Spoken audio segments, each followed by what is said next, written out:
Señoras diputadas, señores diputados, señores, señoras, amigos, es muy difícil hoy hablar de aborto en Argentina, en todo el mundo. Se va llevando en todo el mundo sobre este tema una lucha tan encarnizada que se ha perdido el deseo de escuchar las razones de los otros, lo que es necesario para tener un diálogo y no solo un intercambio de monólogos, en que cada uno quiere solo escuchar sus propias razones y no las razones de los otros. Mi ubicación personal es bien conocida. Todos saben que sobre este tema tengo convicciones muy enraizadas, por las cuales he pagado también precios elevados en el curso de mi vida política. Yo os ruego, sin embargo, de volver a empezar conmigo una investigación sin prejuicios sobre nuestro tema, en la tentativa de considerar todos los lados, no solo algunos. Primer punto. Es difícil negar que el fruto de la concepción sea un individuo de la especie humana. Científicamente, entre el momento de la concepción y el momento de la muerte hay una evolución continua, en la cual no es posible encontrar momentos de fractura o de transformación calitativa. Lo que identifica al ser humano es la posesión de una forma única e irrepetible. A lo interior de la ciencia biológica, la posesión de una forma única e irrepetible se refleja en la posesión de un ADN igualmente único e irrepetible. El ADN del cigoto es diferente de lo de la madre. El cigoto es un individuo distinto de la madre. Algunos afirman que el momento de la individuación es sucesivo a la concepción y lo colocaron hasta la segunda semana de embarazo, que es el periodo en que sigue siendo posible la diferenciación de un cigoto en dos gemelos idénticos. Ellos dicen que en esta etapa hay materia humana viviente y no individuos de la especie humana. Esta objeción, pero, no parece ser conveniente. La diferenciación de gemelos idénticos es una ocurrencia muy rara, 4 en 1000 casos más o menos, y aún no entendemos exactamente sus causas. Pero si en algunos, muy pocos casos, el cigoto contiene no uno, sino dos individuos de la especie humana, no cabe duda que el proceso natural de embarazo va a generar individuos de la especie humana. Esta individuación es presente desde el comienzo, aunque en muy pocos casos esa pueda duplicarse generando al final dos niños. Imaginamos, pero, que puedan tener razón los que dicen que en las primeras 2 semanas no hay un individuo de la especie humana, sino materia humana viviente, aún no individualizada. Es una disputa científica y yo, por supuesto, no soy un científico que pueda juzgar de eso. Como político, pero, tengo que aplicar el principio de precaución. El principio de precaución dice que si hay una razonable duda que una acción haga daño a la salud o a la vida de un hombre, esta acción es ilícita. Aun si no fuese cierto, y lo es, que la individuación tiene lugar desde la fecundación, el principio de precaución nos impide de destruir al cigoto. El principio de precaución es una piedra angular de la conciencia y de la legislación ecologista. El problema del momento de la individuación es importante por el asunto de la llamada píldora del día después. Algunos defensores de este tipo de píldora dicen que esa interviene en un momento en que aún no existe un individuo de la especie humana, sino solo materia humana viviente. Es imposible negar que haya en este caso al menos una razonable duda que justifica la aplicación del principio de precaución. Muchos defensores del aborto no niegan que el cigoto sea un individuo de la especie humana. Ellos diferencian entre individuo de la especie humana y persona humana. Y dicen que el cigoto o el feto es sí un individuo de la especie humana, pero no una persona. El concepto de individuo de la especie humana pertenece a la ciencia biológica, lo de persona a la filosofía. Algunos dicen, ellos dicen, que para ser personas es necesario estar en relación con otras personas humanas, ser acogidos en una comunidad humana. Otros hacen depender el ser persona de la capacidad de estar en relación con otros. Realmente, la capacidad de estar en relación con otros es una característica fundamental del ser persona. El niño no nacido, desde ahora no hablamos más de cigoto, que es palabra de la biología, sino de niño no nacido, que es el lenguaje de la filosofía y también del sentido común. El niño no nacido está en relación con otros. Está, por supuesto, en relación con la madre. El problema es exactamente si sea lícito rechazar e interrumpir una relación que ya existe. Algunos ligan la relación con la capacidad de hablar, pero las relaciones no son solo relaciones verbales.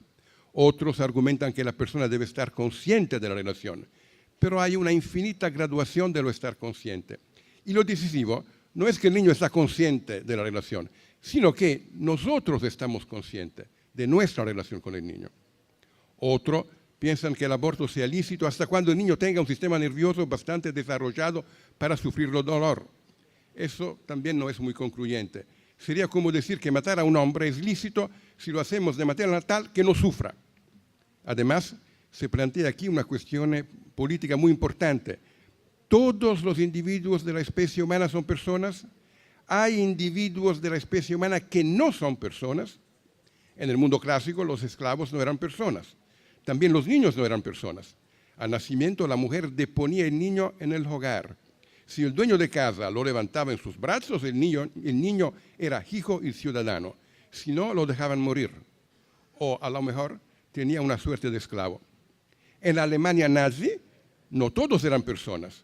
Los pertenecientes a de razas que se consideraban inferiores no eran personas. Igualmente en la Rusia comunista, los que se oponían al curso de la historia eran no personas y no tenían derechos. En la mentalidad colonialista e imperialista, lo que el sistema no necesita, los marginales, los que no producen, no son personas. Un filósofo, Spinoza, ha escrito que todos tienen tanto derecho como poder. Los que no tienen ningún poder no tienen ningún derecho. El progreso de la civilización jurídica, por lo contrario, coincide con la decisión de poner el poder colectivo al servicio del derecho de cada uno y especialmente del más débil, que por sí mismo no puede defender su derecho. Se habló de defender los más débiles. El más débil aquí, evidentemente, es el niño. Hasta ahora hemos considerado las razones en contra de la legalización del aborto. Es claro que yo comparto estas razones. Se pueden condensar en una afirmación. El niño no nacido es una persona humana, como tal tiene el derecho a la vida. Esa posición yo la comparto enteramente. Pero no creo haber convencido todos los que luchan para la despenalización del aborto. ¿Por qué ellos no ven una cosa tan evidente como el hecho que el niño no nacido tiene el derecho a la vida y el Estado tiene que proteger este derecho a la vida? ¿Por qué no lo ven? Intentaré ahora de entender las razones de los partidarios de la despenalización. Ellos ven una otra verdad con tanta intensidad que no le permite ver esta verdad y no consiguen colocar su propia verdad en el organismo exhaustivo de la verdad total. ¿Cuál es la verdad que ven los partidarios de la despenalización? Podemos formularla así. Dios confía el niño a la madre de una manera tan íntima y particular que es muy difícil defender el derecho del niño contra la madre.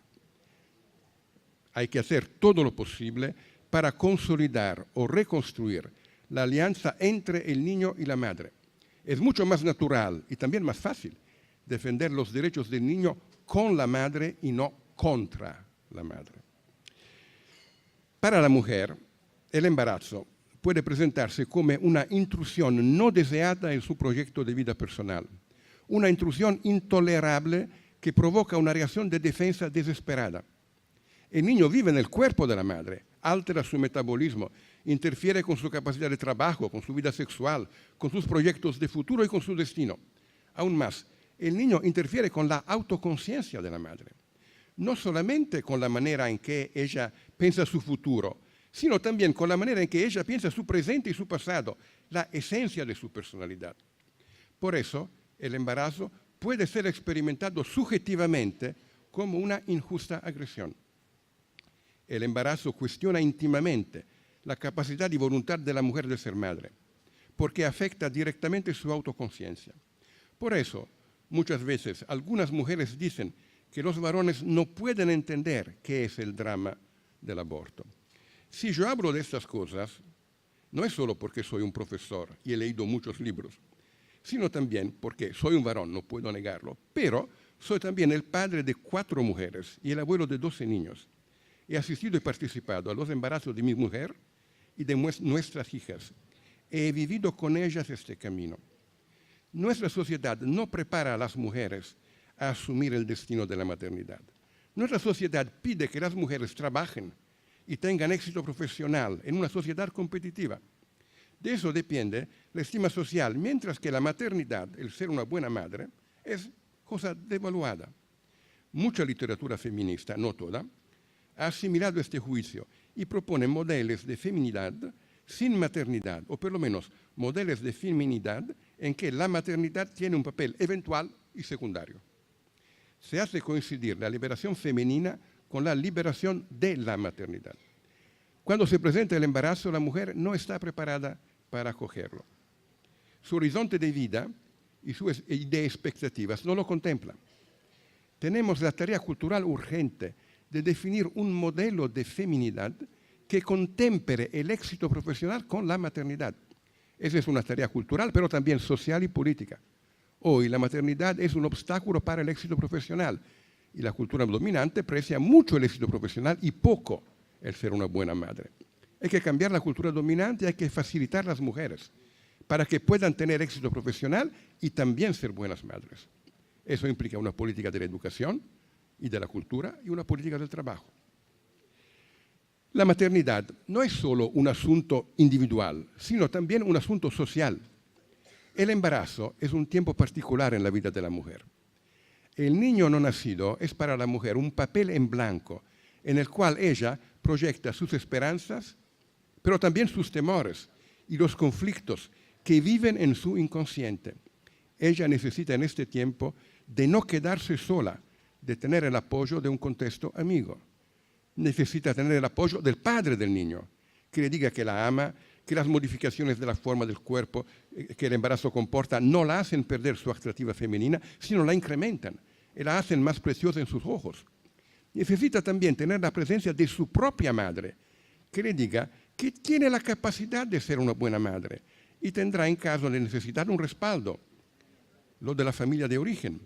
Es importante solucionar los conflictos que inevitablemente hay en la pareja y entre las generaciones, y que la mujer tenga la sensación de haber el respaldo de una familia que sea una especie de útero espiritual que la contiene y la apoya en su misión de dar la vida. Si eso no acontece, la mujer proyecta los temores y los conflictos no resueltos sobre el niño no nacido y lo vive como una amenaza. Es necesario animar a la familia de origen para que dé a la mujer este indispensable respaldo. Donde no hay familia de origen, o donde esa se disolvió, donde el padre no acepta cumplir con su tarea, cuando falta por las más diversas razones la madre de la madre, es necesario animar el sistema de los consultorios familiares y del voluntariado para que una comunidad de amigos sustituya al servicio que la familia de origen no está en condición para brindar. Esa tarea interpela especialmente los movimientos y las asociaciones contra el aborto. Ser contra el aborto no es bastante. Es necesario estar en favor de la vida y actuar para crear el ambiente propicio para acoger la vida. En Europa, la mayoría de los abortos no tienen una razón económica, sino psicológica y cultural. Un porcentaje significativo de abortos, pero, tiene una motivación fundamentalmente económica. Muchas de estas mujeres son migrantes. La ayuda del Estado o de particulares puede desvirtuar en estos casos la motivación a abortar. Necesitamos políticas de la familia.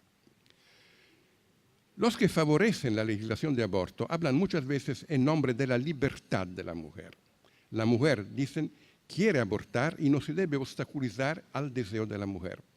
Dejamos al lado por el momento el derecho a la vida del niño, que es totalmente independiente de los deseos de la mujer. Consideramos ahora el problema exclusivamente desde el punto de vista de la libertad de la mujer. ¿Hay que tomar como voluntad válida de una persona cualquier cosa ella diga? Los romanos, en el derecho civil, aceptaban como válida una expresión de la voluntad a condición que no estuviese en una contradicción directa y excesiva con el interés objetivo del sujeto. Este último caso lo denominaban lesio enormis, daño exagerado, y en estos casos presumían que la voluntad pudiese ser falseada por violencia o engaño. El Papa Leo XIII extendió esta presunción al derecho laboral. Si un trabajador acepta un salario inferior al mínimo de subsistencia, dijo el Papa, anticipando todo el desarrollo sucesivo del derecho laboral, está claro que lo hace porque padece violencia o engaño. Creo que hoy debemos plantearnos la pregunta, ¿podemos aceptar sin reservas la declaración de una mujer que dice que quiere abortar? No tenemos la duda que esta mujer se encuentra en una situación de dificultad que parece ser sin salida y por eso pide el aborto. ¿No es por acaso que el sentido auténtico de esta declaración es, no puedo ser madre en esta situación, ayúdame a crear otra situación que me permita de ser madre? Tomar la solicitud del aborto en un sentido literal, consentir el aborto y poner la responsabilidad por eso a cargo de la mujer, es por supuesto la salida más fácil. Entender que la mujer se encuentra sola frente a una tarea, la maternidad, que por su naturaleza quiere una solidaridad social, es por supuesto más difícil. Pide una asunción de responsabilidad para cambiar las estructuras sociales y culturales que fuerzan a la mujer a abortar. ¿Es la solicitud de abortar el fruto de la libertad de la mujer o más bien de la coerción social en que ella se encuentra? En conclusión, el niño no nacido tiene el derecho a la protección jurídica de su vida. Es muy difícil negar que sea un individuo de la especie humana y por lo tanto una persona humana. Aun si estuviesen dudas sobre ese asunto, el principio de precaución nos obligaría a mantener la prohibición legal del aborto. Por otro lado, no podemos ignorar la condición subjetiva en que se encuentran muchas mujeres y que dificulta para ellas el reconocimiento de la verdad objetiva sobre la situación. Por eso se pueden considerar atenuantes o eximentes específicas que reconozcan el estado de necesidad en que se encuentran muchas mujeres. La sanción penal es debida al niño no nacido, por causa de justicia. ¿Qué diríamos si alguien dijera, en nuestra nación las penas criminales no consiguen reducir el número de los asesinados? No utilizamos más la sanción criminal. No, el asesinado tiene el derecho a la sanción criminal del asesino. Pero la solución del problema del aborto no es la sanción penal. Es un cambio cultural y estructural que ponga a la madre, el hijo y la familia al centro de la construcción social y reconozca el embarazo y el nacimiento en su carácter de hechos sociales que implican una asunción de responsabilidad social. El elemento de verdad de las posiciones en favor del aborto es que muchas veces la mujer se queda sola frente al embarazo y a la necesidad de criar a un niño y, si pide el aborto para salir de una situación que le parece ser un callejón sin salida, está culpada como única responsable, mientras que sí es responsable, pero también víctima. Una víctima que la presión social de la llamada cultura del descarto llega a convencer que la violencia que está sufriendo es un acto de su propia libertad. Antes de concluir, es necesario considerar también un otro punto de vista. Las campañas en favor del aborto se desarrollaron en Occidente en paralelo con un esfuerzo de grande envergadura para convencer las opiniones públicas que sobre esta tierra hay demasiados hombres y que entre poco no tendremos más ni espacio ni recursos para alimentar una población creciente. Por eso nos dijeron, es necesario reducir el número de los nacimientos con todos los medios posibles. Se hablaba de una ética de botes salvavidas. Era una alusión a la balsa de la Medusa o a otras historias semejantes. Los náufragos de la Medusa, en el julio de 1816, por la hambre mataron y comieron algunos de sus propios compañeros. Esa tendencia neomalthusiana decía y dice que por causa del crecimiento demográfico, entre poco no hará espacio en la tierra para todos los habitantes y estaremos condenados todos a la muerte por hambre. La única manera para evitar este terrible destino sería reducir con todos los instrumentos posibles el número de los nacimientos. cosas que serían inmorales y absolutamente condenables en una situación normal, se tornan necesarias en un estado de necesidad. ¿Es cierto que la perspectiva futura de la humanidad es tan inquietante? Parece que no, por 3 razones. La primera es que los avances de la ciencia y de la técnica nos permiten producir más eficazmente alimentos y energía, y al mismo tiempo reducir la cantidad de energía no renovable que se consuma por unidad de producto. La Tierra alimenta sin dificultad un número de hombres mucho mayor que en el pasado. Segundo los profetas neomalthusianos, ya deberíamos estar en una crisis terrible desde la mitad de los años 80, pero eso no pasó y sigue no pasando. La segunda razón es que la tasa de crecimiento de la población mundial disminuyó rápidamente. Ahora tenemos un promedio de 2,5 niños por cada mujer. La tasa de sustitución de la población es poco más que 2. El crecimiento de la población se detendrá en los próximos años. Las madres y los padres de familia adaptan naturalmente el número de los partos a la situación en que se encuentran. Algunos países, y tengo la sospecha que Argentina sea entre estos países, ya están debajo de la tasa de sustitución. En los próximos años, no solo el crecimiento demográfico se para, sino comienza el declive demográfico. Un número cada vez menor de jóvenes debe cuidar un número creciente de ancianos, mientras no hay recursos bastantes para pagar pensiones adecuadas y proveer a los ancianos con la asistencia sanitaria necesaria. Estos son los problemas dramáticos con los cuales se confrontan países como Italia, que se adelantaron más en el camino del declive demográfico. La tercera razón por qué los neomalthusianos se equivocan es que ya hoy la Tierra produce mucho más de necesario para sustentar una población, mucho mayor que la presente y también la del futuro previsible. Si hay hambre en el mundo, la causa no es que la Tierra no sea bastante generosa, sino el nivel escandaloso del desperdicio de alimentos, de agua, de energía y de consumo de la Tierra por parte de los países más ricos. Sin ninguna aumentación de recursos, la producción agrícola actual, bien distribuida, sería suficiente para alimentar una población mucho mejor de la que podemos prever en el próximo futuro. No hay ética de botas salvavidas que justifique el uso del aborto. En conclusión, el legislador tiene la tarea de defender el derecho primario a la vida del niño no nacido, pero también debe considerar la situación de la mujer que no cree tener otra salida que el aborto, sea considerando la posibilidad de reducir la responsabilidad por el hecho, sea con una política de la familia, de la maternidad y de la condición femenina que cree por la mujer la libertad de no abortar. Cualquier sea, yo os ruego, cualquier sea el vencedor en la pelea política de hoy, tenga cuidado de no vencer demasiado y de considerar en su actuación legislativa también las razones de sus oponentes. La defensa más eficaz de la vida y de la libertad de la mujer pasa por la reconstrucción de la alianza entre la madre y su hijo. Muchas gracias.